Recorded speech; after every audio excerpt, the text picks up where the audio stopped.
Ya, puji Tuhan. Pohon baik menghasilkan buah baik. Mazmur pasal yang pertama ayat 2 dan 3. Mazmur pertama ayat 2 dan 3. Mazmur 1 ayat 2 dan 3. Tetapi yang kesukaannya ialah Taurat Tuhan, dan yang merenungkan Taurat itu siang dan malam. Ia seperti pohon yang ditanam di tepi aliran air, yang menghasilkan buahnya pada musimnya, dan yang tidak layu daunnya, apa saja yang diperbuatnya berhasil. Iya, terima kasih. Dalam terjemahan bahasa Indonesia masa kini, tetapi yang suka melakukan perintah Tuhan dan yang merenungkannya siang malam, orang itu berhasil dalam segala usahanya. Ia seperti pohon di tepi sungai yang berbuah pada musimnya dan tak pernah layu daunnya. Bapak Ibu yang dikasihi oleh Tuhan Yesus Kristus, hidup yang berbuah adalah hidup yang berhasil, ya. Artinya seperti perumpamaan seorang yang memberikan talenta. Talenta itu sebenarnya adalah ukuran daripada mata uang yang diberikan kepada bebertiga orang, yang satu diberi 2, lalu kemudian yang lain diberi 5, lalu kemudian ada lagi diberi 1. Dan kita lihat yang 2 dan 5 mengembangkan dan menjadi 10, yang 2 menjadi 4. Artinya apa? Ada buah yang dihasilkan. Dan Tuhan mau bahwa dalam kehidupan kita sebagai orang percaya adalah kehidupan yang berubah, ya. Jangan seperti lagu ini, ya. Aku masih seperti yang dulu. Itu memang Pak Prabowo yang seperti dulu, ya. Nah, Bapak Ibu Saudara, ketika kita mengenal Tuhan dan sebelum dan sesudah kita mengenal Tuhan, ada sesuatu yang harus berubah dalam hidup ini. Karena orang yang berubah, dia akan dilihat oleh orang lain. Bagaimana perempuan Samaria ketika berjumpa dengan Tuhan di sumur Yakub, dan bagaimana ketika lewat pengenalannya akan Tuhan, perempuan ini berubah dari mengabarkan berita-berita yang tidak baik menjadi berita-berita yang baik, sehingga membuat orang satu kampung itu percaya kepada Tuhan. Ishak ketika digerar karena dia mentaati yang menjadi firman Tuhan dan dia diberkati, orang melihat dan orang katakan, aku tahu bahwa Allahmu memberkati kamu dan sekarang kamu menjadi lebih kaya dari aku. Ada sesuatu yang bisa disaksikan, ada sesuatu yang bisa dilihat ketika hidup ini berubah. Bapak Ibu Saudara yang dikasihi oleh Tuhan, sebuah perubahan dalam hidup ini akan terjadi. Itu bagaimana dalam hidup ini pengenalan kita akan Tuhan, ya. Karena orang benar itu hidup oleh karena iman. Iman yang timbul dari pendengaran akan firman Kristus. Jadi bagaimana dalam hidup kita orang percaya ketika kita mendengar firman? Bukan kepada banyaknya firman yang kita dengar, tetapi lebih kepada bagaimana kita melakukan firman. Karena ada seperti orang-orang yang mengikut Tuhan, itu ada orang Farisi, ada ahli Taurat, ada imam-imam, dan ada murid-murid, dan ada orang biasa. Masing-masing mereka ketika mereka mengenal Tuhan dengan caranya masing-masing, dan pada akhirnya mereka boleh menikmati buahnya. Seperti orang Farisi, ahli Taurat yang hanya mendengar firman daripada Tuhan hanya untuk mencari kesalahannya Tuhan, mereka tidak mendapatkan apa-apa daripada Tuhan. Sementara seperti Sakeus, seorang yang berdosa, seorang kepala pemungut cukai di Yeriko, ketika dia mendengar Tuhan, dia menyambut Tuhan dan menyerahkan hidupnya kepada Tuhan, dan Tuhan katakan hari ini terjadi keselamatan atas rumah di tempat ini, dan orang ini pun juga disebut sebagai keturunan Abraham. Bapak Ibu yang dikasihi oleh Tuhan, perempuan yang sakit pendarahan 12 tahun ketika dia mendengar tentang Yesus, dia mengimani dan dia mencari Yesus dan dia dekat dengan Yesus, maka dia mendapatkan kesembuhan dalam hidupnya. Artinya ketika kita mendengar firman itu baik, tapi bagaimana dalam hidup kita melakukan firman itu. Dari ayat yang sudah dibaca tadi bahwa tanaman yang menghasilkan buah yang baik karena tanaman itu ditanam, dengan kata lain disengaja ditaruh di tepi aliran air. Itu sangat berbeda dengan tanaman yang tidak ditanam di tepi aliran air, atau tanaman yang ditanam di tanah yang tandus, atau tanaman yang ditanam di pantai, ya kecuali jenis-jenis seperti bakau begitu memang cocok di sana. Tapi untuk tanaman yang menghasilkan buah, maka dia harus ditanam di tepi aliran air. Kalau saudara lihat di Semanding, duku Semanding itu terkenal. Rata-rata saya lihat tanaman duku di Semanding itu selalu ditanam di tepi aliran air, ya. Dan itu membuat tanaman itu menjadi subur, tanaman itu berbuah, menghasilkan buah yang baik. Saudara yang dikasihi oleh Tuhan, keberhasilan daripada orang percaya itu karena adanya kerjasama antara orang percaya dengan firman Allah.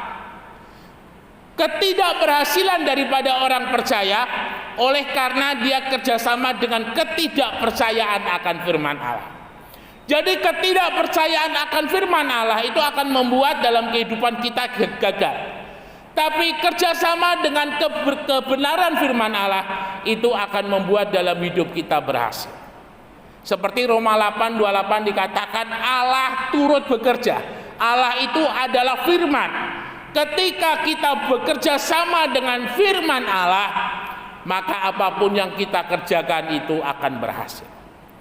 Janda yang ada di Sarfat, dia bisa bertahan hidup selama 3,5 tahun karena dia mau melakukan apa yang dikatakan oleh Elia, karena dia mau melakukan apa yang dikatakan oleh firman, ya. Tepung ini tidak akan habis, minyak ini tidak akan habis, buat terlebih dahulu untukmu, baru untukmu dan untuk anakmu. Demikianlah firman Tuhan. Ketika janda di Sarfat ini dia melakukan firman Tuhan, maka yang dikatakan oleh firman Tuhan itu akan terjadi dalam hidupnya. Jadi kalau boleh saya bilang, apa yang kita tabur dengan mendengar dan mentaati firman Allah, maka mujizat itu yang akan kita tuai, ya. Itu sesuatu hal yang logik, sesuatu hal yang menjadi ketetapan firman Allah. Apa yang ditabur itu yang akan dituai. Saudara yang dikasihi oleh Tuhan, tadi di atas sudah saya katakan bahwa tempat itu sangat mempengaruhi daripada tanaman itu tumbuh. Dalam perumpamaan, ya, di dalam firman Tuhan dikatakan dalam perumpamaan tentang penabur itu ada 4 macam benih itu ketika ditabur, ya. Yang pertama, benih itu jatuh di pinggir jalan. Karena benih itu jatuh di pinggir jalan, dia dipatuk oleh burung lalu sudah hilang. Itu artinya orang percaya ketika dia mendengar firman sama sekali dia tidak mau mengerti, dia tidak mau memahami. Ya, jadi firman Tuhan yang disampaikan itu hanya lewat, seperti terminal hidupnya. Bus itu hanya lewat saja, keluar masuk dari pintu masuk, lalu kemudian keluar. Dia tidak menetap. Nah, ini adalah satu hal yang tidak boleh terjadi dalam kehidupan kita. Firman itu bagaikan benih. Ketika dalam kehidupan kita membiarkan telinga kita untuk mendengar, membiarkan hati kita untuk percaya, maka benih itu akan menjadi seperti benih yang dipatuk oleh burung. Tidak ada sesuatu yang tinggal di dalam kehidupan kita. Lalu kemudian yang kedua, yang berikut, benih yang ditabur dan jatuh di atas tanah yang berbatu. Saudara yang dikasihi oleh Tuhan, tanah yang berbatu itu tipis tanahnya. Jadi ketika benih itu ditaruh di sana, dia tumbuh, lalu kemudian karena panas matahari, benih itu akan mati.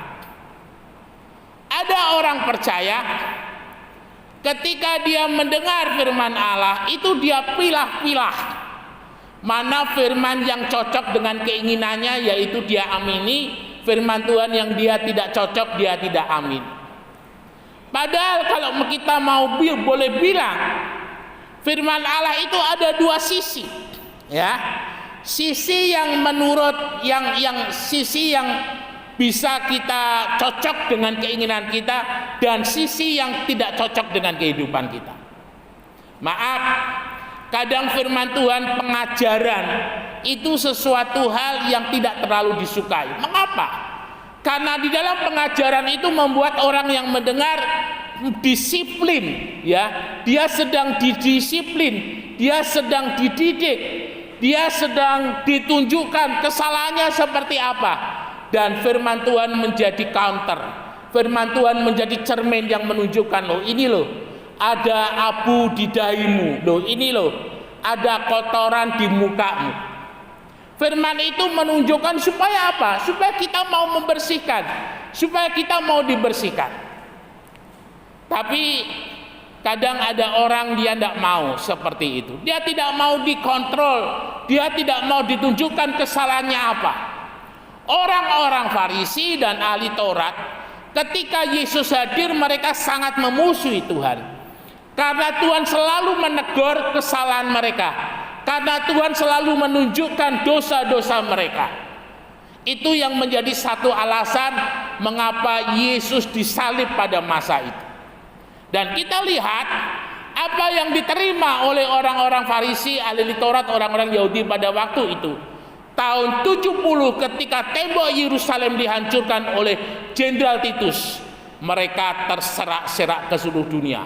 Sampai kemudian ketika tahun 48 atau 49 bangsa Israel boleh merdeka lagi. Bayangkan dari tahun 70 sampai tahun 1949 ada ratusan tahun, ada ribuan tahun yang namanya Israel itu hilang dari peta, sampai akhirnya ketika 1949 menyatakan kemerdekaan, Israel itu mulai ada. Itu adalah buah daripada ketidakpercayaan, itu adalah buah dari ketika mereka menolak apa yang disampaikan oleh Tuhan. Nah, Bapak Ibu Saudara yang dikasihi oleh Tuhan, kita tidak boleh menjadi orang percaya yang seperti itu. Firman Tuhan yang kita terima itu baik atau tidak baik, cocok atau tidak cocok dengan kita terima semuanya. Ketika kita disadarkan bahwa kita salah, kita mau minta ampun dan bertobat. Ketika firman Tuhan itu memberikan kekuatan, biarlah kita mau bersandar kepadanya. Ketika firman Tuhan itu memberikan jalan keluar, biarlah kita mengamininya. Ya, sehingga hidup ini ada satu keseimbangan, ya. Ada satu yang boleh silih berganti, karena kalau kita melihat kanvas putih, lalu kemudian diblok dengan cat hitam saja dia nggak bagus, atau diblok dengan cat biru, maka dia tidak bagus. Artinya apa? Dia hanya satu warna. Tetapi ketika kanvas putih itu diberi warna macam-macam, 12 warna, ya mungkin 40 warna begitu, meskipun tidak berupa sebuah lukisan, hanya sebuah gambar abstrak, lukisan itu bagus. Nah, itu yang Tuhan mau di dalam hidup ini. Lalu kemudian yang ketiga adalah yang jatuh di semak belukar. Saudara yang dikasihi oleh Tuhan, seringkali saya katakan kenyataan dan kebenaran itu selalu berbanding terbalik. Ketika seseorang mendengar firman Tuhan, mendengar tentang janji Tuhan, seperti hanya tadi saya sebut di atas Ishak. Ketika Tuhan mengatakan, Ishak kamu pergi ke Gerar, kenyataannya Gerar itu lagi tandus, Gerar itu lagi panas, gerar itu tidak bisa ditanami. Ya. Dan itu adalah sesuatu hal yang mustahil Ishak boleh mendapatkan buah yang baik dari sana. Ishak boleh berhasil dalam bisnisnya di sana. Tetapi ketika Tuhan katakan aku akan memberkati kamu, maka Ishak pergi ke Gerar. Bapak Ibu Saudara, kenyataannya Gerar itu tandus, tapi kebenarannya Tuhan akan memberkati Ishak di tanah yang tandus. Nah, dalam hidup kita sebagai orang percaya jangan seperti benih yang ditanam di semak belukar. Di sisi yang satu kita percaya kepada firman Tuhan, tetapi di sisi yang lain kita mulai ragu-ragu. Apakah kita mampu bertahan dengan situasi dan kondisi dunia yang begitu sulit, dunia yang begitu sukar, dunia yang begitu tidak menjanjikan masa depan yang baik. Tapi ingat baik-baik, pegang kebenaran firman Tuhan di atas segala-galanya. Ketika firman Tuhan itu ada di atas kehidupan kita, maka semua masalah itu akan kita pandang kecil. Tapi ketika kekhawatiran, ketakutan itu yang ada di atas kita, maka sekecil apapun masalah itu akan menjadi besar. Ya. Ketika Ishak di Gerar, kebenaran firman Tuhan yang Ishak pegang adalah Tuhan akan memberkati. Dan apa yang terjadi? Ketika Ishak menabur di tanah yang tandus, tanah yang kering tidak ada air, Ishak hanya bilang Tuhan memberkati. Ketika benih itu tumbuh, Ishak juga bilang Tuhan memberkati. Ketika tumbuh menjadi besar, Ishak bilang Tuhan memberkati. Dan ketika mengeluarkan bulir-bulir, Ishak juga katakan Tuhan memberkati. Dan Ishak menuai 100 kali lipat. Nah, kenyataannya mungkin kita lagi menghadapi sepi. Biarlah ketika kita menghadapi situasi yang sulit, situasi yang sepi, kita mengatakan Tuhan memberkati. Karena dengan kita mengatakan Tuhan memberkati, artinya kita sedang menggoncang-goncangkan langit. Kita sedang menggoncang-goncangkan perbendaharaan berkatnya Tuhan untuk turun di dalam kehidupan kita. Tetapi itu beda ketika kita tidak mengucapkan kata-kata iman, tidak mengucap syukur, tetapi persungutan. Itu kita menutup rapat-rapat pintu berkat Tuhan itu turun atas kehidupan kita. Seperti yang pernah saya saksikan ketika tahun 2006 atau 2007 itu kalau tidak salah, ketika gereja ini goncang, kalau tidak salah ada 40 jemaat lebih, ya, dia keluar dari gereja. Dan pada waktu itu ibu saya sudah menyerah, dan dia menyerahkan pengelolaan daripada perpuluhan. Saudara, ketika ibu saya bilang, "Nak, kunci perpuluhan mama serahkan," ibu saya sambil memberikan catatan apa yang harus saya lakukan dengan uang perpuluhan itu. Bapak Ibu Saudara, kurang lebih hampir 2 tahun. Setiap kali kotak perpuluhan itu saya buka, isinya kosong. Setiap kali saya buka, isinya kosong. Tetapi di sisi yang lain, Tuhan memberkati saya dengan cara yang terlalu amat sangat di luar nalar. Ya, untuk bayar tanah parkir yang ada di samping, itu saya ketika saya melayani di satu tempat, di satu kota di luar pulau, saya diundang satu persekutuan. Dan itu yang hadir hanya 6 orang. Saudara tahu, 1 orang itu kasih persembahan 5 juta. Sampai sekarang saya nggak bisa lupa. 1 orang kasih 5 juta dan 6 orang itu artinya saya pulang bawa berkat 30 juta. Dan itu cukup saya untuk angsur sertifikatnya dari RVE menjadi sertifikat hak milik. Nah, di sisi yang lain, sampai suatu saat Tuhan pernah kirim emak-emak, ya. Kalau datang ke gereja, pakai sandal swallow, tasnya itu pakai tas tenteng plastik, bajunya jelek, rambutnya itu hanya dikuncir pakai karet.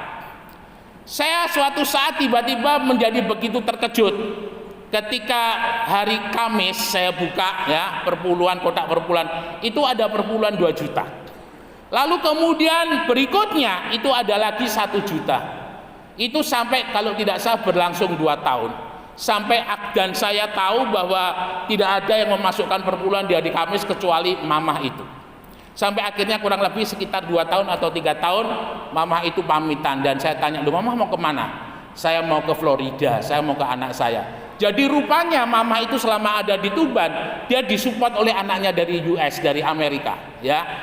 Mama ini begitu setia, dia memberikan perpuluhan, dan sampai pada waktunya dia pulang ke Florida.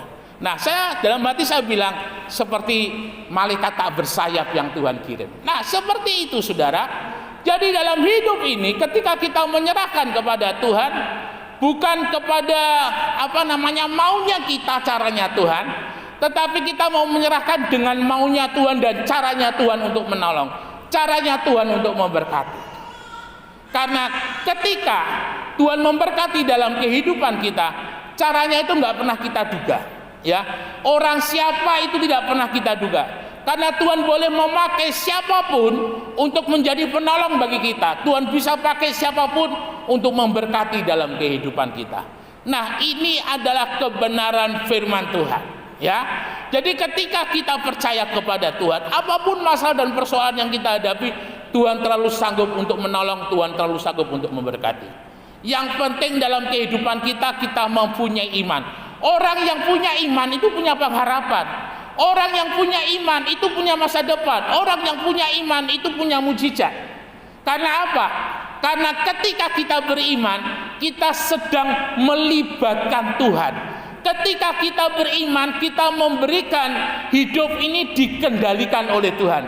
Dan ketika kita beriman, Allah turut bekerja dalam segala sesuatu yang ada dalam hidup ini untuk mendatangkan kebaikan bagi kehidupan kita. Ketika kita beriman, ya, biarlah kebenaran firman Allah itu menjadi yang paling tinggi di dalam kehidupan kita. Lalu kemudian yang terakhir adalah tanah yang ditanam, yang jatuh di tanah yang baik. Tanah yang baik ini kalau boleh saya katakan adalah tanah yang dekat dengan aliran air. Minta tolong Bu dibacakan Yeremia 17 ayat yang ke-8. Yeremia 17 ayat yang ke-8.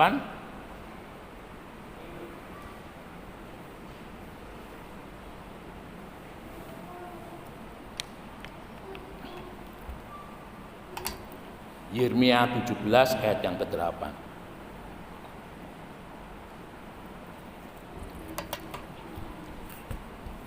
Yeremia 17 ayat 8. Ia akan seperti pohon yang ditanam di tepi air, yang merambatkan akar-akarnya ke tepi dalam air, dan yang tidak mengalami dananya panas terik, yang daunnya tetap hijau, yang tidak khawatir dalam tahun kering, dan yang tidak berhenti menghasilkan buah.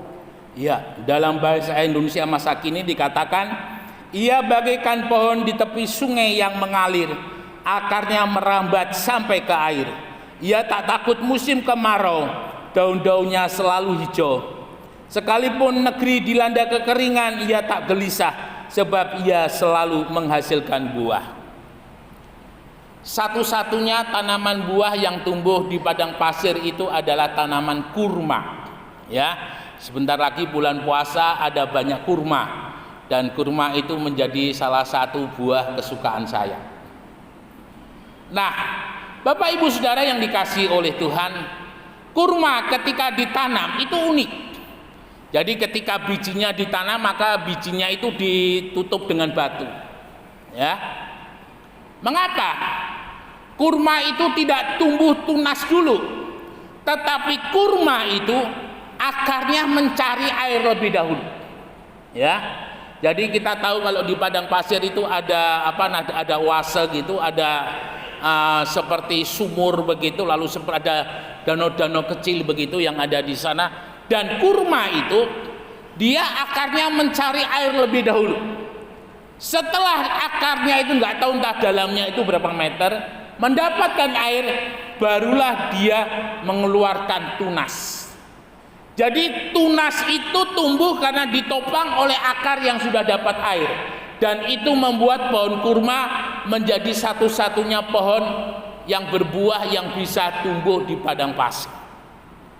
Saudara yang dikasihi oleh Tuhan, ketika hidup kita melekat dengan Tuhan, Ketika hidup kita ada di dalam aliran kasih-Nya Tuhan, maka hidup kita tidak pernah mengalami yang namanya kering.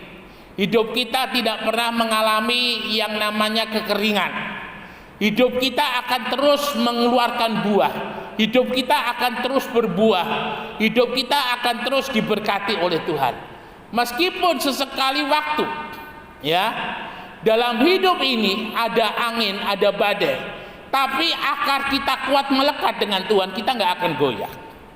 Karena kita percaya seperti halnya Ayub, yang Ayub katakan, dengan telanjang aku keluar dari rahim ibuku, dengan telanjang pula aku kembali. Tuhan yang memberi, Tuhan yang mengambil, terpujilah nama Tuhan. Artinya apa? Hatinya Ayub sama sekali tidak ada di dalam berkat-Nya Tuhan. Bagi Ayub, mendapatkan Tuhan itu lebih dari segalanya. Mendapatkan sumber itu bagi Ayub penting sekali.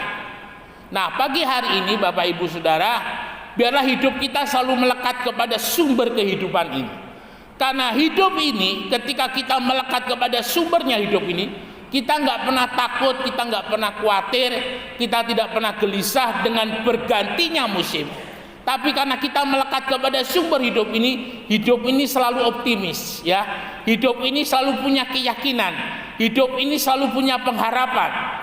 Kebenaran di atas daripada kenyataan. Kebenaran firman Tuhan itu mempunyai otoritas yang lebih besar dari segala sesuatu yang sedang kita hadapi dalam hidup ini. Teruslah hidup sebagai seorang percaya yang melekat dengan Tuhan. Ya, supaya apa? Supaya kasih-Nya Tuhan itu senantiasa menyertai. Hari ini kita percaya apapun yang terjadi dalam hidup ini, ketika bersama dengan Tuhan, kita pasti diberkati. Bersama dengan Tuhan kita akan mendapatkan kesembuhan. Bersama dengan Tuhan kita akan mendapatkan pertolongan. Bersama dengan Tuhan kita akan mendapatkan pemulihan. Karena Yesus Kristus tidak pernah berubah, dahulu, sekarang, sampai selama-lamanya. Beri kemuliaan bagi nama Tuhan. Kiranya Tuhan Yesus memberkati, dan mari kita sama-sama bangkit berdiri.